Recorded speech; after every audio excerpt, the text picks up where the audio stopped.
All right, everybody. Round of applause for James with a token of respect.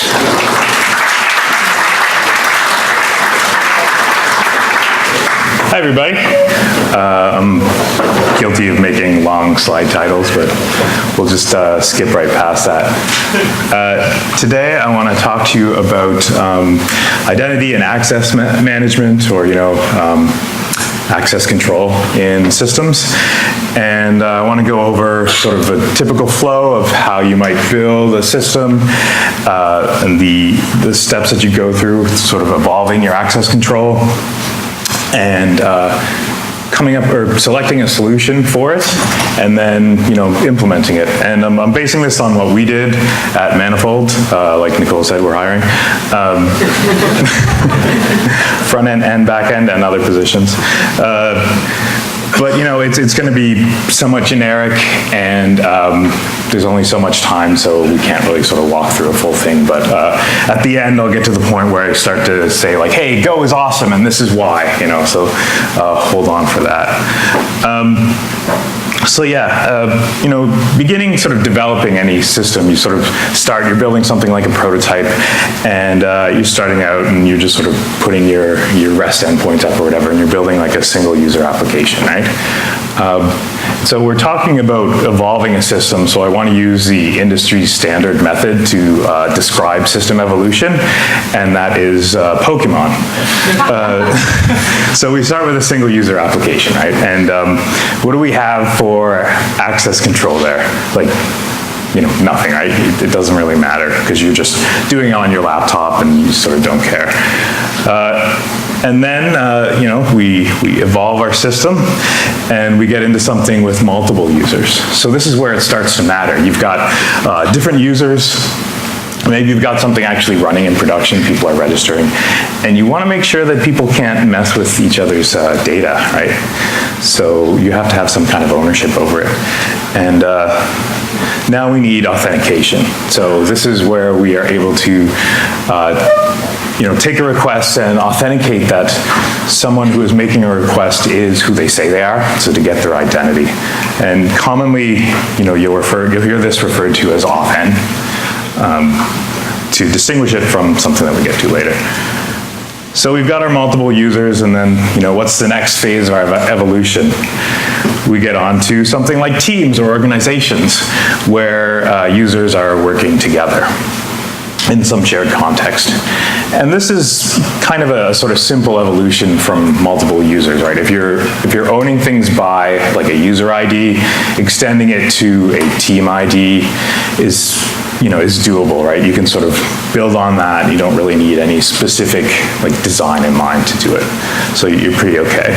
But then, you move on to your next stage of evolution, and you've got permission levels, you've got administrators, you've got people that can only view billing information. So we've got to distinguish those two. And this is when we get on to authorization. So our next step here, after we've authenticated someone, we now have to authorize them and say, yes, you are authorized to do what you're asking to do. And that's called auth-z commonly, because we like to abbreviate things in the industry to make it more difficult for other people to understand.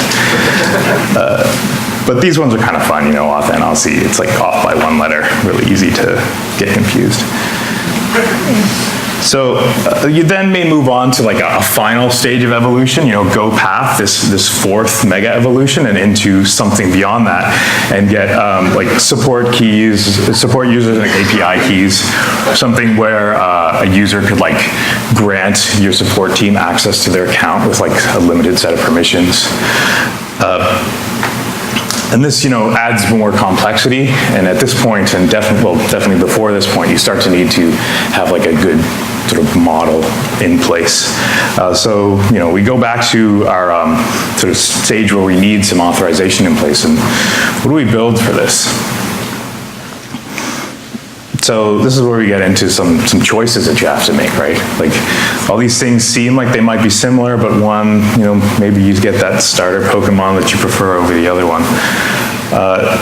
So our first sort of choice that we have to pick is what's the main model that we're going to use for access control? Like, what's our conceptual design for it? And there are many choices for this where we can sort of evolve our base concept here. We have Ackelmann, where we have access control lists, like on the things that we're trying to operate on. So we may have like you may have like a repository, like in GitHub, and the repository itself would list the users that have access to it. Or you might have capability-mon, where the repository would say that you aren't able to touch this unless you have the git clone capability, and then the user correspondingly would have to have this git clone capability. And we have PolicyMon, which would have sort of this full policy where you can define like scripts and everything. You may be starting to think now that I was pretty excited about Denise's deck with all of the Pokemon in it. So, and finally we have ad hocmon, where you're just building something like completely ad hoc and not sort of basing it on the existing design. Not really a great choice. So this is, partly my opinion, but I do think that this is a good choice. So who's that access control model? It's RBAC. RBAC. So RBAC is role-based access control. And you all probably know it already. Because it's fairly common, but it's common for a reason. So I'm gonna use some pseudocode to describe how role-based access control works. So we start with our subject, and I'm using an interface here because while we do sort of want to target users, it's not really necessary that it's specifically a user, right? It could be another system that's accessing your system. It could be someone else's system, lots of choices. You then provide subjects with roles. So a subject has roles applied to them, one or more, or zero, and then the roles themselves are what contain the permissions. In RBAC, the permissions are just kind of free form. They're like whatever works for you. And in our case, we have a verb that sort of says what you can do, like you can create a team, and then we have a target for it, which is in some ways like a scoping. So, it doesn't apply too well for teams. If you talked about like, you can delete billing information, it would be scoped to the team that you have. So permissions are attached to roles, roles are attached to subjects. Subjects don't get to have permissions directly. It means that you have this sort of nice constrained shape to it. And there are trade-offs to this. You could end up with like way more roles than you want, but at least the model is simple and hopefully understandable. And it's standardized. So at the National Institute of Standards and Technologies, in like '92, they said, hey, we're gonna make a standard around RBAC, and they started working on it, and then somehow it ended up with a completely different standards body, so it's in INSITS, and it took like 12 years, and if you want to get the standard, you can go to NIST, and then they'll send you over to INSITS, and then INSITS will send you over to ANSI, where you can buy it for $60. You'll probably be okay though, because it is, pretty simple. So the simplicity is good because access management can be complex, and it can be complex in your code, but it can also be really complex for users. Think about using like the AWS console and dealing with IAM there, where you have policies to define, and you can define them in roles, and you can define them on targets, and you can attach them to users. There's a lot of flexibility there, and it may be needed for AWS, but it probably isn't needed for what you're building unless you work for Amazon. Okay. Similarly, like Azure has a similar kind of thing where there's policies that build into roles, right? So it expands on the base concept, but starting with this simple model means that what you create is sort of similar to what your users envision when they model their policies, right? So if I want to give someone on my team the billing role, it's very simple in my head to know that, oh, they have access to billing information, and we're not sort of leaking permissions elsewhere. If you don't maintain that simplicity, then you end up with something that is completely unlike what they expected, right? And horrifying, and you probably end up having to actually delay what you're going to release into the next year, much to the chagrin of everyone. First rule from Professor Oak is keep access management simple and well-defined for your users. And it's focused really on the people that will be using what you build rather than your developers, although hopefully it sort of bleeds in so that your team is able to build something they understand as well. All right, so building this in a monolith is not too bad, right? You can encapsulate your code and everything, but then when you're starting to figure out how to enforce your authorization rules, you depending on your language, you put middleware in, or maybe you're annotating some of your methods. But when you move into a microservices style setup, you have to worry about more issues, right? Latency of the network, making sure that you can make changes without needing to change everything and end up with that distributed monolith. So in this way, we have to start thinking about bounded contexts, right? And bounded contexts are kind of like single responsibility principle, except that it's a little more wishy-washy, and you can say like, well, I've actually got more than one responsibility, but I've bounded my context to this problem domain. Or, well, this responsibility is actually going to be split across a few things, but I've bounded my context to this subpart of it. So anyways, if we can keep things sort of restricted and put a definition on who is taking care of what, then it makes building it in a distributed system simpler. And my feeling on this is that the enforcement of authorization belongs with the data that you're protecting. And Professor Oak agrees. So going on to implementation, I think this is a gopher. I'm not actually sure. It's not a gopher, but it's pretty close. Yeah, going on to implementation. So if we start with, this is a diagram of the manifold infrastructure. So we have the identity service, and then we have two other microservices in the system. There are more, but I've sort of omitted them for space here. And then if we have a request come in to the infrastructure, the first thing we're going to do with this request is we're going to take it and send it over to the identity service. And the identity service is able to authenticate the subject behind this request, the user, and determine the permissions that they have. So look at this user and say, all right, what roles do you have? And I'm going to pull those roles, and I'm going to take all the permissions that you have on those roles, and I'm going to bundle them up. And then we can put them sort of with the request that's come in, and send it along, let the service that it was sent to handle it. So we're now over at the service here, and we can then authorize the request, and we can say, all right, you want to open the door. Well, do you have the permission to open the door? And yes, you do, so you can go on in and you're all set.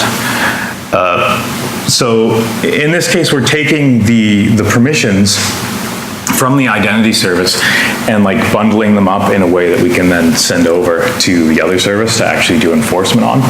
Whereas the identity service is more responsible for managing the bundling of permissions into roles.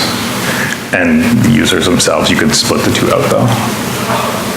So how do we get the permissions from identity over to the other services? With tokens, which is where the talk title comes from. So does anyone recognize this? Yeah, all right. So I have a few kindred spirits in the audience that can read the matrix. This is the start of a JSON web token.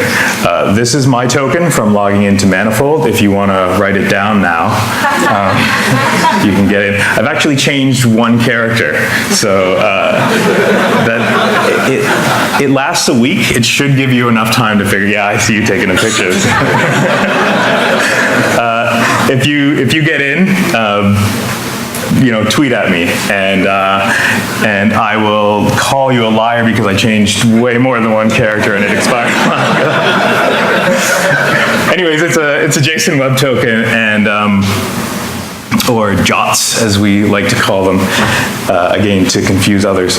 And a JOT has a few parts to it. It has the header, which is the part that you sort of read the matrix on, where you see those few leading characters and you say, oh, that's a base 64 encoded curly brace, quote, ALG, and so forth. And the header just sort of tells you information about, in this case, the signature on it. So the important parts here are that we have this payload and we have it signed. So the payload has some standard fields on it, but you can also define your own fields. And then we have a method to sign it. So our identity service can bundle up our permissions into the payload along with any other info we might want, like the subject ID. And then we can sign it, and we can do like I think we use like an elliptic curve, so you can have some nice asymmetric crypto going on, and you can verify the public key on the other side. And this gives you a method to do your authentication, and then bundle up the info needed for authorization and send it on. Putting it in, we put it in a JOT like this because the first service that receives a request can then do a token exchange with identity, where we take the external authentication information, send it over to identity, it can verify it, and then pass it over to the other service. And that other service can then just use this for anything it needs to do, and also it can use it as the identifying information for subsequent requests. So if service A wanted to go into service B, you could just send the same JOT along. All right, so now it's time to get into features of Go. And the first one is enums, but not quite. We don't have enums as a first-class concept in Go, but we do have defining types. So here's my verb used earlier. And then I can use that, and I can make a const block, and I can enumerate over all of the different verbs. In our system, we actually sort of have the action along with the type. And it doesn't make sense with teams here, but we have other things like, you're able to perform an SSO, and it doesn't really have a type on it, so. We don't have enums, but we do have enumeration, right? We can enumerate over all the possible values here in this UN64 with IOTA. So IOTA is super cool and one of my favorite parts of the language. And it lets us, in this case, we say, all right, the first value here in this const block is going to be 1. And then since we haven't put, the type or the value for anything below it, it's just going to continue repeating what was there. And it's going to increase the value of IOTA each time. So IOTA starts at 0, 1, 2, 3, 4, and we start left shifting our value. And then we end up with these values that just have single bits set on them. So we're building up permission bits. And there are a few potential gotchas with this, which I will comment on now. So, the one thing is that if you're enumerating all this stuff and you're relying on the actual location of the bit in a value, well, you can't really reorder things without messing that up. And you get into potential issues with like endianness if you're sending it around. And then also it's a UN64, so there's only 64 possible permissions. So what happens if you get to that 65th permission? 64 bits was okay for Pokemon Snap, but we're probably going to need more than that for RBAC. So the first thing is that the compiler will actually stop you. So once someone goes and tries to add that 65th permission, and this is going to be a really fun like GitHub issue when it hits in our system, is that everything is going to stop building. So their PR will fail, and they'll be like, what?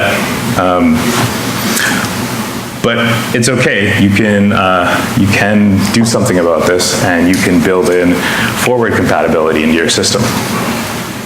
So we figured we might need more at some point. So since we're bundling these verbs up into our JSON web token, we have a custom Marshall function for it. And usually you might use Marshall JSON to do it, because you're talking about JSON in this case, but you can also use Marshall text, and encoding JSON will use that. And it's fun because then you don't have to worry about also including the quotes in what you output. So you can save yourself like 2 characters and just worry about the overhead of the actual encoder dealing with that. But the important part here is making sure that we use like a fixed endianness for this, right? So we're outputting big endian, and we're starting by thinking about these values as arbitrary length, byte strings, where we're going to omit any leading zeros. So with that sort of concept in mind, then you can go on to the unmarshalling. And it's just going to say like, all right, I'm going to take the last 8 values or the last 8 bytes of this, because that's what I know how to understand. So when you get into your 65th, 66th, 67th permission, those are all going on the front, right? And how you actually, enumerate those and deal with them in code is sort of a separate exercise. We're going to have to go to like a byte array. But that's a problem for someone else to deal with. At least you're ready for it when it happens, and your services won't start granting permission to things that they shouldn't be because you've got bits set in the wrong place. So, continuing with bits, we have bit manipulation. I wasn't sure if this slide would hit. Does anyone recognize that Pokemon? Yes, all right, good. Missing no, it's like a glitch. Pretty cool. And this is where the extent of my Pokemon knowledge ends. Like in the slide deck, so anything else after this I don't really understand. So, all right, so why do bit strings? This is how we check permissions. It's simplified. There's some stuff around additionally with targets where we have like a hierarchy. That's the other cool thing about RBAC, is because your permission part is kind of wishy-washy, you can build on top of it and still maintain your sort of role setup. But in this case, we're just doing a bitwise and, right? So what this does is it takes our verb, if we had like team create, which was 1, so the very rightmost bit set, and we're doing a bitwise and with whatever's in stop perms ID. And that'll go and it'll see, if and only if they both have the same like set of positive value set, like in all the same places, or sorry, if they have at least some sharing there, then you'll get a positive value out of it. So that's where we have to do our greater than 0 comparison to actually convert this to a bool. If you're writing it in C, you'd just be like, whatever, there's not really bools in the version of NCC I'm using, so I can just return an int. But in Go, we need to coerce it into a bool. The other cool part about this is if we look up ID in the map and it's not set, then we'll just get the 0 value out. And the 0 value for a uint64 is 0. It's all zeros. So it just means that the user doesn't have any explicit permission set for that, so it's always going to fail the check. So don't be afraid of using bitwise operations. and get used to seeing like single ampersands and single bars, because it's pretty powerful stuff. The other kind of interesting thing about doing it this way is that the actual check for doing a permission check is it's a single operation, like on a single opcode on your processor, so it's pretty lightweight. And as you extend it out to add, if you have to go to that slice or that array of 2 uint64s, it would be 2. Interfaces. I lied, I actually know this Pokemon too. So going back to the interface definition for the subject, another thing that is useful about sort of building it that way and saying this is going to be an interface is you can take your whole model of doing like having this underlying sort of role-based system, and you can just throw it away in some cases.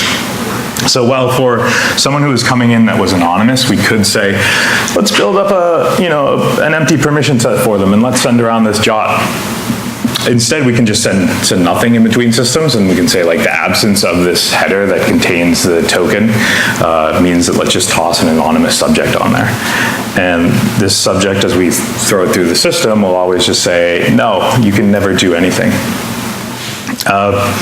And while defining your interfaces like with the users is great, in this case, another thing that you may need to do is to ensure that a type actually implements the interface. So for nicety, we do like, this sort of underscore variable, so we can make sure that the anonymous subject implements the subject interface at compile time in the package where we define the anonymous subject, just to sort of catch the compilation error.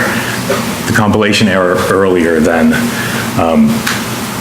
the user, the usage of it, or depending on sort of how magic your framework is, at runtime. So the future here.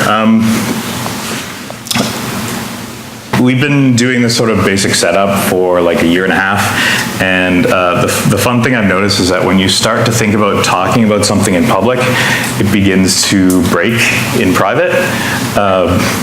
So more accurately, like, you begin to like pay attention to it. So, as we're doing this, I'm seeing like, oh, we're actually starting to get to that point where we're going to hit our 65th permission, and oh, we're using different places where we're going to need to perform. I don't know what that was. But we're going to need to perform authorization, but it's been going really well, and it's actually sort of been growing as well, and handling the growth. So I hope there was a few concepts and ideas here that you can apply to your own systems. And thank you. This is where you can find me.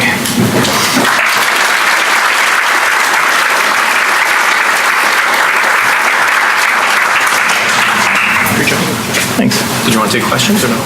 Sure, yeah, we can do questions. Any questions? Oh, there's 1, 2, few over there. Let's take one question. One question? Cool. Yeah. All right.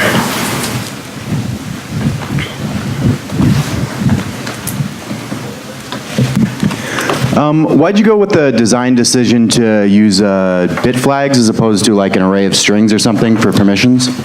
Yeah, specifically for the size of the jot. So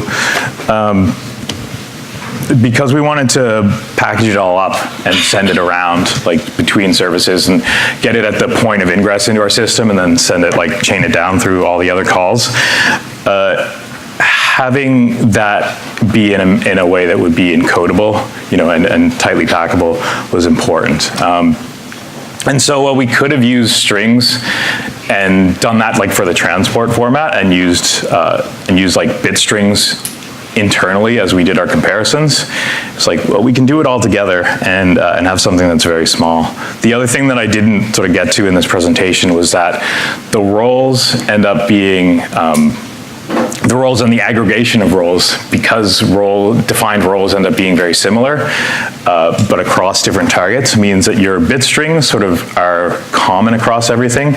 Your IDs might be different, so you can sort of flip it around when you transport it over and say this bit string refers to this list of IDs, and it packs down very small. So it keeps our header tiny. Thank you. You're welcome. Okay, thanks everybody.